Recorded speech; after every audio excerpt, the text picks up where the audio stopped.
IPL যেন এক রোমাঞ্চকর নাট্যমঞ্চ, যেখানে প্রতি মুহূর্তেই চিত্রনাট্য বদলায়। চলতি আসরের এক রবিবাসরীয় বিকেল থেকে রাত অবধি ক্রিকেট বিশ্ব দেখল ব্যাটারদের এক অভূতপূর্ব মিউজিক্যাল চেয়ার খেলা।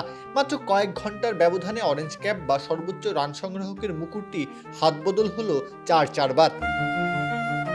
শনিবারের রাতটা ছিল বিরাট কোহলির। গুজরাট টাইটান্সের বিপক্ষে 81 রানের সেই ধ্রুপদী ইনিংসের পর অরেঞ্জ ক্যাপটা শোভা পাচ্ছিল তার মাথাতেই। কিন্তু রবিবারে সূর্য ওঠার পরেই শুরু হলো সিংহাসন দখলের লড়াই। দিনের শেষে 7 ম্যাচে 328 রান নিয়ে কোহলিকে সন্তুষ্ট থাকতে হয়েছে তালিকার পঞ্চম স্থানে। সিংহাসনচ্যুত হওয়ার এই মহাকাব্যের প্রথম নায়ক লোকেশ রাহুল দুপুরের তপ্ত রোদে পাঞ্জাব কিংসের বোলারদের ছাতু করে ফেললেন অপরাজিত 152 রানের এক অতিমানবীয় ইনিংস খেলে।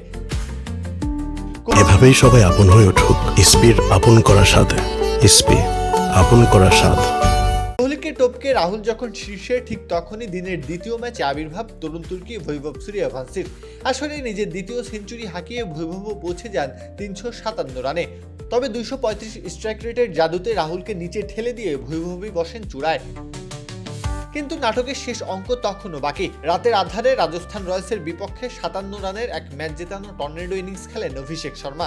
আর তাতেই সব হিসেব উল্টে দিয়ে 380 রান নিয়ে দিনের চূড়ান্ত মুকুটটি ছিনিয়ে নেন সানরাইজার্স হায়দ্রাবাদের এই ওপেনার। 212.29 স্ট্রাইক রেটে খেলা অভিষেকের এই ইনিংস তাকে বসিয়েছে সবার উপরে। বর্তমানে অরেঞ্জ ক্যাপের লড়াইয়ে দ্বিতীয় ও তৃতীয় স্থানে আছেন যথাক্রমে বৈভব ও রাহুল। 349 রান নিয়ে 4-এ আছেন বিধ্বংসী ব্যাটার হেনরি ক্লাসেন। একই দিনে 4 নক্ষত্রের এই শ্রেষ্ঠত্বের লড়াই প্রমাণ করল আইপিএল 2026 স্রেফ টুর্নামেন্ট নয়, এ যেন এক ক্রিকেটীয় রণক্ষেত্র। প্রত্যহ কাব্য, খেলা 71।